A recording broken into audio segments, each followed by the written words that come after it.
ओम नमः शिवाय। हर हर महादेव। आप सभी भक्तों को महाशिवरात्रि की हार्दिक शुभकामनाएं। भक्तों, आज महाशिवरात्रि के शुभ अवसर पर हम आपको ऐसी 4 कहानियों का श्रवण कराने जा रहे हैं जिसे आप आज की रात्रि आप शिवरात्रि के इस दिन पर अवश्य एक बार जरूर सुन ले। आप पर शिव की विशेष कृपा होगी। तो भक्तों, आइए हम सुनते हैं महाशिवरात्रि की एक ऐसी अद्भुत कथा जिसे आप जरूर सुने। पहली कथा है। यह बात कुछ 300 साल पहले की है। कर्नाटक के सुदूर दक्षिण क्षेत्र में अपनी बूढ़ी माँ के साथ एक योगी रहते थे। उनकी माँ काशी जाना चाहती थी ताकि वह विश्वनाथ जाकर शिव की गोद में प्राण त्याग सके। इसके अलावा उसने अपने जीवन में अपने बेटे से कुछ नहीं मांगा था। उसने कहा, मुझे काशी ले चलो, मैं बूढ़ी हो रही हूँ, मैं वही मरना चाहती हूँ। योगी ने अपनी बूढ़ी माँ के साथ दक्षिण कर्नाटक के जंगलों में होते हुए काशी के लिए एक लंबी यात्रा शुरू की। वृद्धा होने के कारण उनकी मां का स्वास्थ्य बिगड़ गया तो उन्होंने मां को कंधे पर उठा लिया और जाहिर तौर पर कुछ समय पश्चात वह कमजोर महसूस करने लगे। उनके पास शिव से याचना करने के बजाय और कोई चारा नहीं बचा। उन्होंने याचना की, हे शिव, मुझे मेरे इन प्रयासों में विफल मत होने देना। बस यही एक चीज है जो मेरी माँ ने मुझसे मांगा है। कृपया मुझे इसे पूरा करने दे। मैं इन्हें काशी ले जाना चाहता हूँ। हम वहाँ सिर्फ आप ही के लिए आ रहे हैं। कृपया मुझे ताकत दे। तब जैसे ही उन्होंने चलना शुरू किया तो पीछे से एक घंटी की आवाज़ सुनाई दी, जैसे कोई बैलगाड़ी आ रही हो। उन्हें धुंध से उबरती हुई एक बैलगाड़ी दिखाई दी जिसे एक बैल खींच रहा था, जो थोड़ा अजीब था क्योंकि एक बैल वाली बैलगाड़ी छोटे रास्ते के लिए होती है।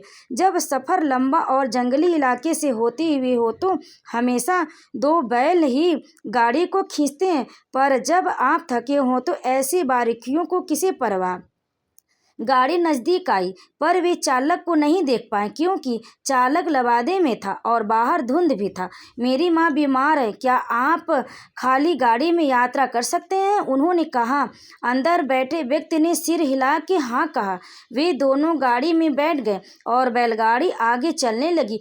कुछ समय बाद योगी का ध्यान इस ओर गया कि जंगली रास्ता होने के बावजूद भी बैलगाड़ी बहुत आसानी से आगे बढ़ रही थी। तब उन्होंने नीचे देखा और पाया कि पहिए घूम नहीं रहे हैं, वे रुके हुए थे, पर गाड़ी आगे बढ़ रही थी।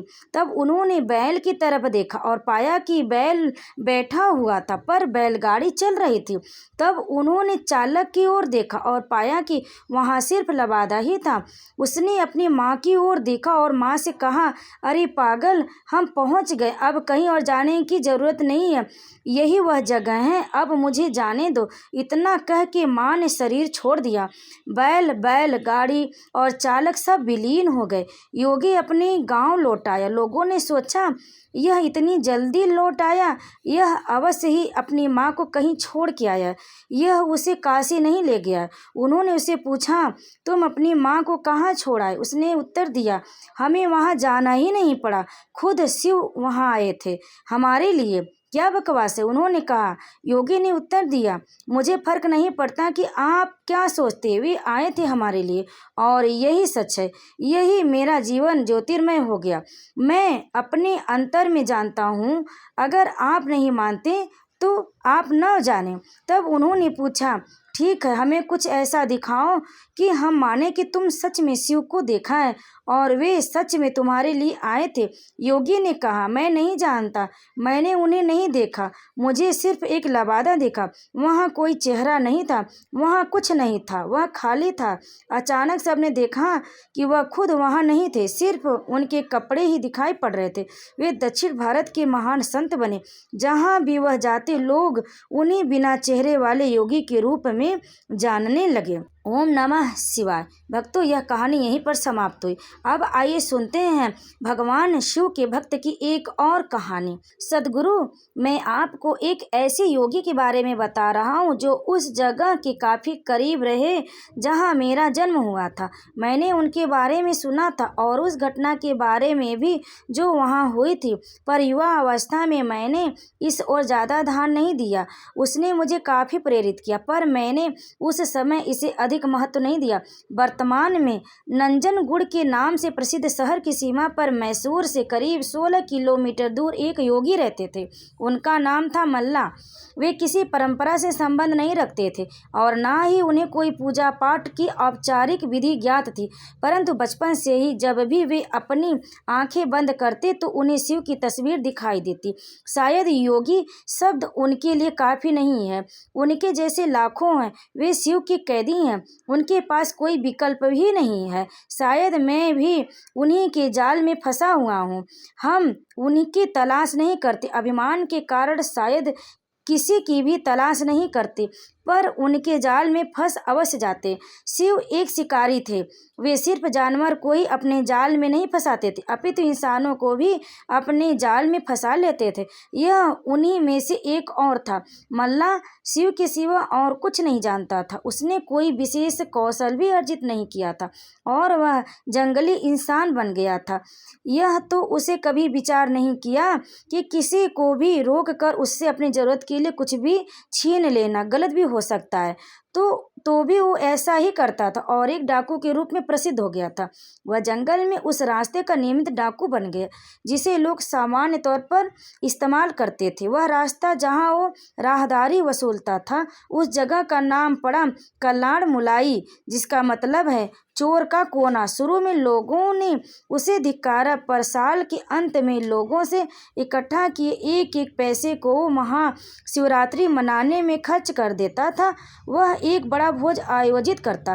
कुछ सालों बाद लोगों ने उसे एक महान योगी के रूप में पहचाना और स्वेच्छा से योगदान करने लगे, और जो ऐसा न करता उन्हें योगदान देने के लिए प्रोत्साहित करने का भी उसे कोई पछतावा नहीं था।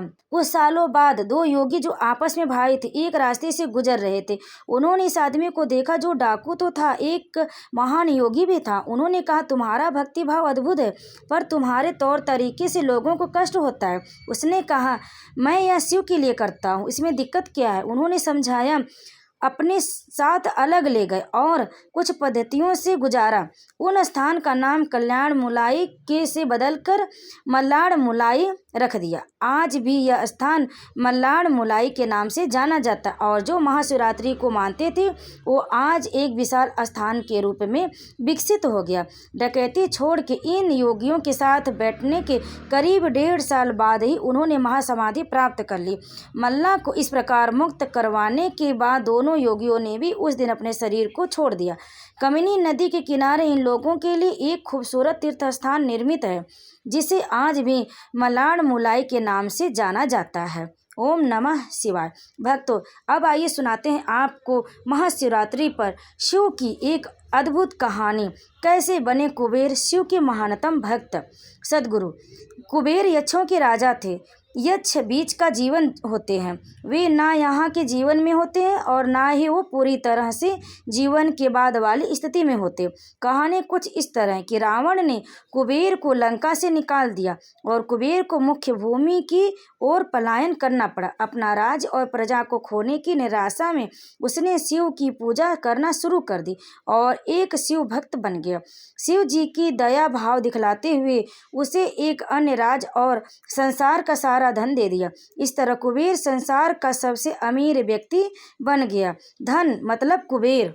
यह कुछ इस प्रकार देखा जाने लगा। कुबेर शिव जी का महान भक्त बन गया, परंतु जब भक्त को यह लगने लगे कि वो सबसे महान भक्त है तो समझ जाएं कि सब खोने वाला है। कुबेर को लगने लगा था कि वो शिव का इतना सब कुछ समर्पित करता है तो वो एक महानतम भक्त है और बेशक शिव जी की चढ़ावे में से विभूति के अलावा कभी कुछ नहीं छुआ। पर कुबेर खुद को महान समझने लगा क्योंकि वो शिव जी को इतना कुछ चढ़ावे के रूप में भेंट करता था। एक दिन कुबेर शिव के पास गए और कहा, मैं आपके लिए क्या कर सकता हूँ? मैं आपके लिए कुछ करना चाहता हूँ। शिव जी ने कहा, तुम मेरे लिए क्या कर सकते हो? कुछ भी नहीं, क्योंकि मुझे किसी चीज़ की आवश्यकता ही नहीं है। मैं ठीक हूँ, परंतु मेरा बेटा। उन्होंने गणपति की ओर इशारा करते हुए कहा, ये लड़का हमेशा भूखा रहता है, इसे अच्छे से खिला दो, यह तो अत्यंत सरल है। कहकर कुबेर गणपति को अपने साथ भोजन के लिए ले गए। उसने गणपति को खाना खिलाना शुरू किया और वे खाते गए और खाते ही गए। कुबेर ने सैकड़ों रसोइयों की व्यवस्था की और प्रचुर मात्रा में खाना बनाना शुरू किया। उन्होंने यह सारा भोजन गणपति को परोसा और वे खाते रहे। कुबेर चिंतित हो उठे और कहा, रुक जाओ, अगर तुम इतना खाओगे तो तुम्हारा पेट फट जाएगा। गणपति ने कहा, आप उसकी चिंता मत करो, देखिए मैंने एक सांप को एक कमर पेटी के रूप में बांध रखा है, तो आप मेरे पेट की चिंता ना करें। मुझे भूख लगी, मुझे खाना खिलाइए। आप ही ने तो कहा था कि आप मेरी भूख मिटा सकते हैं। कुबेर ने अपना सारा धन खर्च कर दिया। कहते हैं कि कुबेर ने दूसरे लोगों से भी भोजन मंगवा के गणपति को खिलाया। गणपति ने सारा भोजन खाने के बाद भी कहा, मैं अभी भी भूखा हूँ, मेरा भोजन कहाँ है। तब कुबेर को अपने विचार के छोटेपन का एहसास हुआ और उसने शिव के सामने झुकते हुए कहा, मैं समझ गया, मेरा धन आपके सामने एक तिनके के समान भी नहीं है। जो आपने मुझे दिया उसी का कुछ अंश आपको वापस कर दे। तो मैंने खुद को एक महान भक्त समझने की गलती की और इस क्षण के बाद उसके जीवन ने एक अलग ही दिशा ले ली। ओम नमः शिवाय। गणपति महाराज की जय। भक्तों, अब आइए आपको हम सुनाते महाशिवरात्रि पर एक नई अद्भुत कथा, जिसे आप जरूर सुने। अर्धनारी रूप में शिव और भृगु महर्षि, बहुत ही अद्भुत कहानी है, एक बार जरूर सुने। जब हम योग की बात करते हैं तो हम किसी व्यायाम या किसी तकनीक की बात नहीं कर रहे हैं, हम इस सृष्टि की विज्ञान की बात करें और कैसे सृष्टि के इस अंश को इसकी परम संभावना तक ले जाया जा सकता है। हम उस विज्ञान और प्रौद्योगिकी की बात कर रहे हैं जिससे जीवन के हर एक पहलू को अंतिम संभावना तक ले जाया जा सकता है। जब शिव योग का संचार और सृष्टि की संरचना की संख्या सप्त ऋषियों से कर रहे थे, तब एक सुंदर घटना घटित हुई। सप्त ऋषियों में से एक ऋषि, जो बाद में भृगु महर्षि के नाम से जाने गए, शिव के एक उत्साही परम भक्त थे। इस पहले योग प्रोग्राम में जो कांति सरोवर किनारे हो रहा था, जिसे कृपा की झील के नाम से भी जाना जाता, पार्वती भी मौजूद थी। भृगु हमेशा की तरह सुबह जल्दी आए और वे शिव की प्रदक्षिणा करना चाहते थे। पार्वती शिव के करीब बैठी हुई थी, परंतु भृगु ने दोनों के बीच से होते हुए शिव की परिक्रमा पूरी की। क्योंकि वे सिर्फ शिव की प्रदक्षिणा करना चाहते थे, पार्वती की नहीं। शिव इससे खुश हुए, पर पार्वती नहीं। उन्हें यह पसंद नहीं आया। उन्होंने शिव की ओर देखा, शिव जी से कहा, थोड़ा और करीब हो जाओ, वो परिक्रमा करेगा। पार्वती और करीब आ गई। भृगु ने देखा कि उनके निकलने के लिए पर्याप्त जगह नहीं है, तो उसने एक चूहे का रूप धारण किया और पार्वती को बाहर रखते हुए अकेले शिव की ही परिक्रमा पूरी की। पार्वती क्रोधित हो गई, तो शिव ने उन्हें अपनी जंघा पर बिठा लिया। तब भृगु ने एक छोटे पंछी का रूप धारण करके शिव जी की परिक्रमा पूरी कर ली। अब पार्वती अत्यंत क्रोधित हो चुकी थी। शिव जी ने पार्वती को खींचकर खुद में मिला लिया और उन्हें खुद का हिस्सा बना लिया, जिससे उनका आधा हिस्सा शिव बन गया और आधा हिस्सा पार्वती। वे अर्धनारीश्वर बन गए। भृगु ने यह देखा और खुद को एक मधुमक्खी के रूप में बना लिया और उनकी दाहिनी टांग का चक्कर लगा दिया। भृगु का बचकाना भक्ति भाव देखकर शिव जी तो खुश हुए, पर साथ ही वे नहीं चाहते थे कि भृगु अपनी भक्ति में इतना खो जाएं कि वे प्रकृति के परम स्वभाव को भी समझ न पाए। तो वे सिद्धासन में बैठ गए। अब भृगु के पास कोई रास्ता नहीं बचा था कि वे सिर्फ शिव या उनके शरीर के किसी हिस्से का चक्कर लगा सके।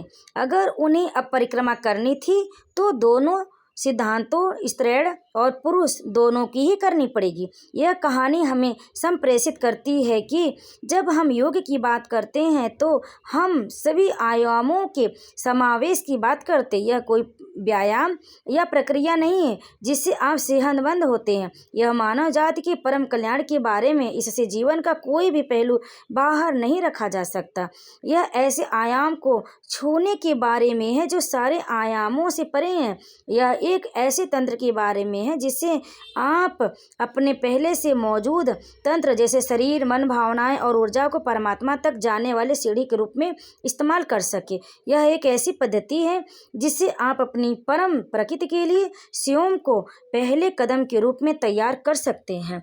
ओम नमः शिवाय। भक्तों, यह आपको कहानी कैसी लगी? अच्छी लगी तो वीडियो को लाइक करें, शेयर करें, कमेंट में हर हर महादेव अवश्य लिखें और प्रेम से बोलिए शिव पार्वती की जय।